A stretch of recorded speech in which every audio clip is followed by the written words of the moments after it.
رحیم یار خان، دلگیر خان نیازی، تھانہ city a division police کے چھاپے 1 کلو سے زائد چرس اور شراب برآمد، 2 منشیات فروش گرفتار، تھانہ اقبال آباد، رکن پور سٹی، صادق آباد منچھار اور سٹی خانپور پولیس کی بھی کارروائیاں، مقدمات درج، سرکل پولیس افسران اور ایس ایچ اوز کی نگرانی میں پولیس کی سماج دشمن اور جرائم پیشہ عناصر کے خلاف کارروائیاں جاری ہیں۔ تھانہ سٹی اے ڈویژن پولیس کے سب انسپکٹر محمد ارسلان اور ٹیم نے دوران گشت مخبر کی اطلاع پر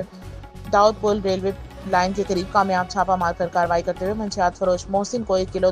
200 گرام چرس، تھانہ سٹی اے ڈویژن کے ایس آئی محمد کیسر شاہ اور ٹیم نے مخبر سے اطلاع پاتے ہوئے 15 موری کے قریب سے ملزم عامر ملک کو 25 لیٹر دیسی شراب سمیت اسی طرح اقبال آباد پولیس نے دوران تفتیش ملزم کے انکشاف پر ملزم علی شیر سے پسٹل 3 بور 3 روند، رکن پور پولیس نے ملزم فاروق کو 20 لیٹر شراب، سٹی صادق آباد پولیس نے ملزمان فیصل اور احمد امین کو 17 بوتل شراب، منچھار پولیس نے ملزم لال بخش کو 25 لیٹر شراب اور تھانہ سٹی خانپور پولیس نے دوران تفتیش ملزم راشد علی کو پسٹل 30 بور 3 روند اور ملزم حنیف کو ریوالور 32 بور اور 2 روند برآمد ہونے پر حسب ضابطہ رنگے ہاتھوں گرفتار کرتے ہوئے ملزمان کے خلاف الگ الگ مقدمات درج کر لیے۔ تھانہ سٹی اے ڈویژن پولیس کارروائیوں میں گرفتار ملزمان اور برآمدگی موجود ہے۔